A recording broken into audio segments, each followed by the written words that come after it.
नैना ने जब अपनी आंखें खोली तो देखा आरव उसे अपनी बाहों में लिए हुए सोया था। नैना को आरव की सारी हरकतें याद आ गई। नैना आरव की बाहों में कसमसाने लगी। आरव ने अपनी आंखें खोलकर अपनी कोल्ड आवाज़ में नैना से कहा, क्या हुआ स्वीट हार्ट, इतना हिल क्यों रही हो? नैना आरव के चेस्ट पर अपने हाथ रख आरव से कहती है, हमें छोड़ दीजिए आप सच में एक शैतान हैं। हमने सोचा नहीं था आप एक शैतान होंगे, लेकिन आप सच में एक हैवानी शैतान हैं जिसके लिए लोगों की ज़िंदगी कोई मायने नहीं रखती। मुझे क्यों ज़िंदा रखा है, मुझे भी मार दो ना। नैना की बात सुन आरव को बहुत गुस्सा आ गया। आरव ने गुस्से से नैना के ऊपर चढ़कर नैना के मुंह को दबाते हुए उससे कहा, तुम उतना ही बोलो जितना मैं सुन सकूं। अपनी ये आवाज़ अपने अंदर रखो और मुझे लोगों की ज़िंदगी से कोई फ़र्क नहीं पड़ता। मुझे सिर्फ अपनी ज़िंदगी से प्यार है और किसी से भी प्यार नहीं है। और रही बात तुम्हें मारने की, तो मैं तुम्हें इतनी आसानी से नहीं मार सकता। मुझे तुमसे एक बच्चा चाहिए। मुझे एक बच्चा दो और निकलो यहाँ से। आरव की बात सुन नैना ने आरव के हाथों पर कसकर दांत काट लिया। नैना के दांत काटने से आरव ने अपने हाथ को नैना के मुंह से हटाकर नैना से कहा, जंगली बिल्ली, तुम जितनी मासूम हो तुम्हारी हरकतें उतनी ही जंगली हैं। आरव की बात सुन नैना ने आरव को खुद के ऊपर से बेड पे साइड में धकेल दिया और बेड पर बैठते हुए आरव से कहा, अगर अब आप हमारे करीब आए तो हम हर बार आपको बाइट कर लेंगे, समझे आप? नैना बेड से उठकर जब आईने के सामने खड़ी होकर खुद को देखती है तो हैरान रह जाती है। नैना ने देखा उसके सिर पर लगी चोट अब गायब हो गई थी और फिर वो अपने गले पर देखती है तो वहाँ भी कोई निशान नहीं थे। उसे ये सब देखकर हैरानी हो रही थी।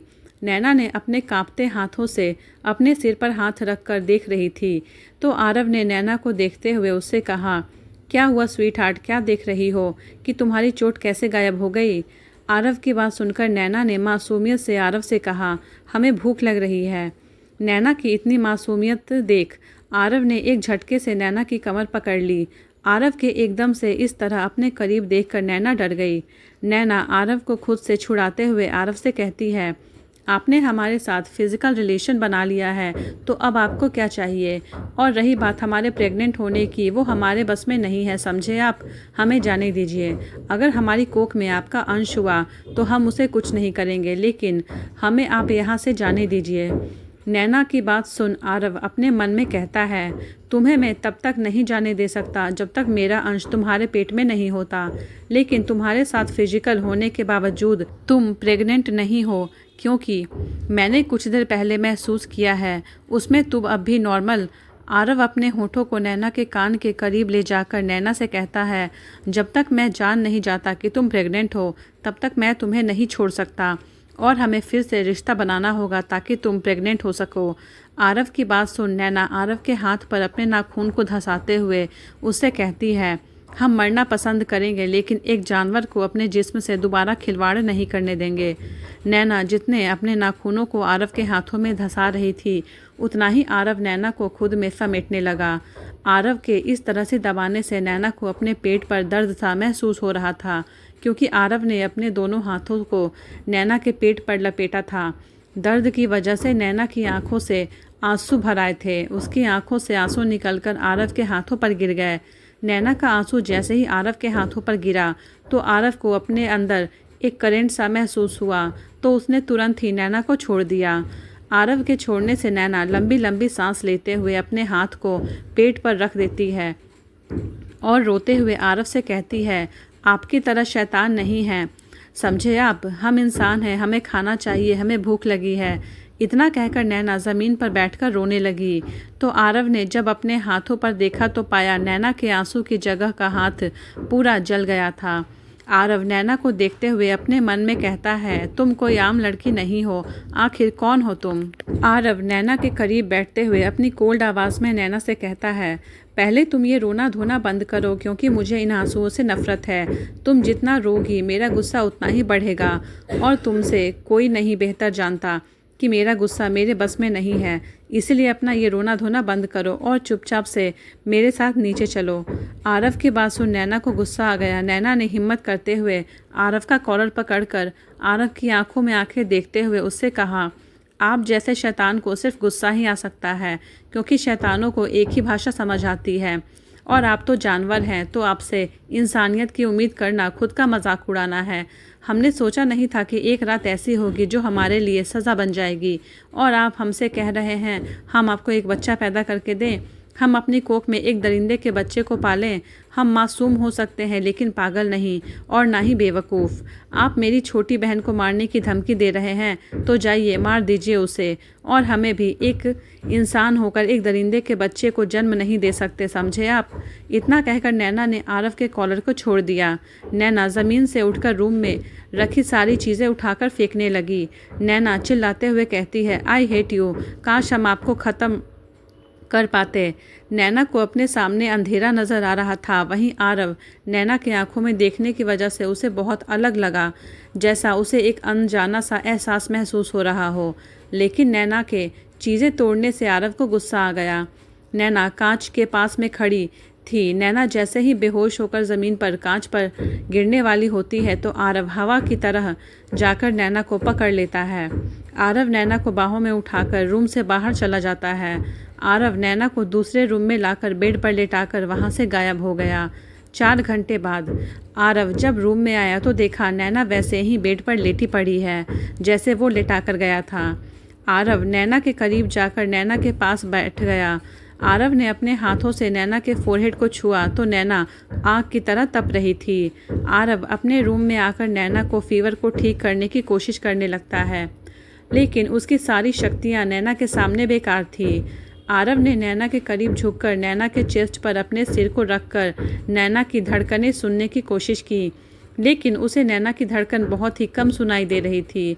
नैना को ऐसे बेजान देखकर आरव को खुद पर गुस्सा आने लगा, लेकिन आरव के अंदर का जानवर अब भी उसे नैना के साथ वो सब करने के लिए उकसा रहा था। आरव ने एक झटके से नैना की टी शर्ट को उसके पेट से ऊपर किया और उसके पेट पर अपने हाथों को फेरने लगा। आरव की आंखें लाल हो गई थी। उसे नैना के पेट में कुछ अजीब सा महसूस हो रहा था। आरव नैना के पेट पर झुककर नैना के पेट पर नाभि के पास किस करने लगा। आरव के किस करने से आरव को नैना के पेट में हलचल सी महसूस हुई। आरव के दिल में जो शक था वो यकीन में बदलने लगा था। आरव समझ गया था कि उसे अपने शक को साबित करने के लिए उसने नैना को अपनी बाहों में लेकर हवा में गायब हो गया। खुराना विला। जय सो रहा था जब उसके रूम में हमला हो गया। जय ने जब अपनी आंखें खोली तो उसके सामने वाइट जैकेट पहने 4 से 5 लड़कियां खड़ी थीं, जिनके सिर्फ होंठ दिखाई दे रहे थे क्योंकि उन्होंने एक लंबी सी जैकेट पहनी थी और जैकेट कैप उनके पूरे चेहरे को ढक रहे थे। उन 5 लड़कियों के ने कहा, भूल जाओ उस लड़की को। अगर आज के बाद तुमने उसे चोट पहुंचाने के बारे में सोचा तो अपनी मौत को दस्तक दोगे, क्योंकि अब उसकी रखवाली हम सब करेंगे। और एक बात, उसे आम लड़की समझने की गलती मत करना। वो एक ज्वालामुखी है, अगर उसके करीब गए तो जल जाओगे। उन सब की बात सुनकर जय जैसे ही कुछ बोलने को हुआ तो वो सब वहाँ से गायब हो गई। आरव नैना को एक आलीशान महल में लिए खड़ा था। तभी 10 से 5 काले कपड़े पहने आदमी आए। उन्होंने सिर झुकाए और कहा, बॉस मैडम आपका ही इंतज़ार कर रही हैं। आरन की आंखें इस वक्त ज्वालामुखी की तरह लाल थी। आरव ने जैसे ही अपनी नज़रें उठाई तो काले कपड़े वाले आदमी तुरंत ही वहाँ से गायब हो गए। तभी आरव हवाओं में इतना तेज़ एक रूम में गया। नैना बेड पे सुलाकर कहा, मैथिली। तभी वहाँ एक खूबसूरत सी लड़की आई और आरव को देखते हुए आरव से कहती है, क्या आरव तुम मुझे ऐसे क्यों बुला रहे हो? कौन मर गया है जिसे तुम यहाँ जिंदा करने के लिए लाए हो? मैथिली की बात सुनकर आरव मैथिली का गला पकड़कर मैथिली से कहता है, अपनी जुबान को काबू में रखो, वरना आगे से कुछ भी बोलने के लायक नहीं बचोगी, समझे तुम? इस लड़की को देखो और मुझे बताओ कि इसे क्या हुआ है। क्या मेरा शक सही है? आरव की बात सुनकर मैथिली ने अपनी नज़रें नैना की तरफ करके देखा तो उसे नैना से जलन होने लगी, क्योंकि नैना किसी स्लीपिंग ब्यूटी की तरह बेड पर बेजान सी लेटी हुई थी। मैथिली ने थोड़े गुस्से में पूछा, ये कौन है? क्या तुमने? मैथिली इतना ही कह पाई थी कि आरव ने मैथिली से कहा, बिल्कुल सही सोच रही हो, अब ये सोचना बंद करो, जो कहा है वो करो। आरव की बात सुन मैथिली को अंदर से बहुत गुस्सा आ रहा था, लेकिन उसने अपने चेहरे को नॉर्मल करके नैना के पास जाकर नैना के करीब बैठ गई। मैथिली नैना के पेट पर अपने हाथ को फेरते हुए अपनी आंखें बंद कर लेती है और कुछ पल के बाद अपनी आंखों को खोलती है और आरव से कहती है, तुम्हारा शक सही है, इसके पेट के अंदर तुम्हारे अंश का एक बीज है। मैथिली की बात सुनकर आरव मुस्कुरा दिया। तो मैथिली ने आरव को देखते हुए उससे कहा, खुश होने की ज़रूरत नहीं है, क्योंकि तुम्हारा अंश कोई मामूली नहीं होगा। इसीलिए जो बीज है वो बहुत छोटा है। अगर तुमने इसके साथ फिज़िकल रिलेशन कंटिन्यू नहीं किया तो वो बीज अपने आप ख़त्म हो जाएगा। तुम्हें इसके साथ 3 महीने तक फिज़िकल रिलेशन बनाना होगा, तभी इसके पेट में तुम्हारा जो बीज है वो पेड़ बन पाएगा। मैथिली की बात सुन आरव ने गुस्से से चिल्लाते हुए मैथिली से कहा, ये क्या बकवास है, मैं ऐसा कुछ नहीं करने वाला। आरव की बात सुन मैथिली ने मुस्कुराते हुए आरव से कहा, तो भूल जाओ कि तुम्हारा कोई बच्चा होगा। ये जो तुम कुछ देर पहले खुश हुए वो खुशी भी भूल जाओ। मैथिली की बात सुनकर आरव ने मैथिली से पूछा, ऐसा क्यों हुआ, क्या तुम मुझे बता सकती हो? आरव का सवाल सुनकर मैथिली ने आरव से कहा, क्योंकि तुमने इसके साथ ज़बरदस्ती संबंध बनाया है, इसीलिए ये हो रहा है। जब तक वो खुद तुम्हारे साथ संबंध नहीं बनाती तब तक तुम्हारा बच्चा बढ़ेगा ही नहीं, और 3 महीने के बाद जो तुम्हारा बीज इसके पेट में है वो जहर बनने लगेगा, फिर तुम इसे कभी नहीं बचा पाओगे। मैथिली की बात सुनकर आरव को अब बेचैनी हो रही थी, क्योंकि वो जानता था कि नैना कभी ऐसा नहीं करेगी। आज पहली बार उसे किसी के खोने से डर लग रहा था। आरव ने मैथिली से पूछा, अच्छा ये बताओ इसे होश कब आएगा? आरव की बात सुनकर मैथिली ने आरव से कहा, ये बहुत कमज़ोर है और जो तुम्हारे अंश का बीज है वो बहुत ताकतवर है, इसीलिए ये उसे सरवाइव नहीं कर पा रही है। अब आगे क्या करना है ये तुम मुझसे बेहतर जानते हो। मैथिली की बात सुनकर आरव एक बार नैना को देखते हुए मैथिली से कहता है, इसके बारे में किसी को भी पता नहीं चलना चाहिए। अगर मुझे पता चला कि तुमने किसी को भी बताया है तो मैं उसी वक्त तुम्हें मार दूंगा। आरव की बात सुनकर मैथिली ने आरव से कहा, तुम मुझे धमकियाँ मत दो, मैं तुमसे डरती नहीं हूँ। और इसे नैना की तरफ इशारा करते हुए आरव से कहती है, लेकर जाओ इसे, वरना मैं इसे मार दूंगी। मैथिली की बात सुनकर आरव मैथिली का गला पकड़ते हुए उसे दीवार से सटा देता है और अपने दांतों को पीसते हुए मैथिली से कहता है, उसकी तरफ नज़र उठाकर देखा तो मैं तुम्हारी नज़रें निकाल लूँगा, वो मेरी है। अगर उसे कुछ भी हुआ तो मैं पूरी दुनिया में आग लगा दूँगा, समझी तुम? इतना कहकर आरव ने एक झटके से मैथिली को छोड़ दिया, फिर नैना को अपनी बाहों में लेकर वहाँ से चला गया। मैथिली बस गुस्से से आरव को जाते हुए देख रही थी। आरव नैना को लेकर अपने रूम के बेड पर लेटाकर नैना के करीब बैठ गया और नैना के हाथों को अपने हाथों में लेकर उसको देखते हुए कहता है, क्या करूं मैं तुम्हारे साथ, मुझे कुछ समझ नहीं आ रहा। तुम्हें मैं मार भी नहीं सकता और तुम्हें ऐसे देख भी नहीं सकता। आखिर कौन हो तुम? तुम्हारे बारे में कुछ पता भी नहीं चल रहा। बस इतना जानता हूँ कि तुम्हारा नाम नैना है और तुम एक छोटी सी बच्ची को पाल रही हो। वो तुम्हारी बहन भी नहीं है, लेकिन फिर भी तुम उसे अपनी बहन की तरह मानती हो। तुम एक अजीब लड़की हो जो नॉर्मल लड़कियों से बिल्कुल अलग है। आरव ने नैना के करीब झुककर और अपनी आंखें बंद करके अपने होठों को नैना के होठों पर रख दिया और फिर अपनी टंग से उसके मुंह को खोलकर उसमें सांस देने लगा। तकरीबन 15 मिनट के बाद आरव नैना से दूर होकर उसे देखने लगा। आरव ने देखा उसकी सारी शक्तियाँ नाकाम हो रही थी, तो आरव नैना के पेट पर अपने सर को रखकर कहता है, बेबी मैं जानता हूँ तुम मुझे महसूस कर सकते हो, इसीलिए तुम्हें मेरी बात माननी पड़ेगी। तुम्हें मम्मा को अपनी थोड़ी शक्तियाँ देनी होंगी ताकि उन्हें थोड़ा होश आ सके। क्या आप अपने पापा की बात नहीं मानोगे? आरव ने इतना ही कहा था कि नैना के पेट में मूवमेंट होने लगी। आरव ने नैना के पेट पर अपना हाथ रखकर कहा, आपके पापा आपको कुछ भी नहीं होने देंगे। कुछ ही पल बाद नैना धीरे धीरे करके अपनी आंखें खोलती है तो देखती है आरव उसे ही देख रहा था। नैना के आंखों में एक अजीब सा नशा था। आरव नैना को उठाकर बेड पर बैठाता है और बहुत ही प्यार से नैना से पूछता है, क्या खाओगी तुम? आरव को इतने प्यार से पूछने पर नैना अपनी आंखें बड़ी बड़ी करके आरव को देखने लगती है। आरव ने जब नैना को खुद को ऐसे घूरते हुए देखा तो आरव ने नैना से कहा, ऐसे मत देखो मुझे, कुछ खा लो क्योंकि मुझे तुमसे कुछ बात करनी है।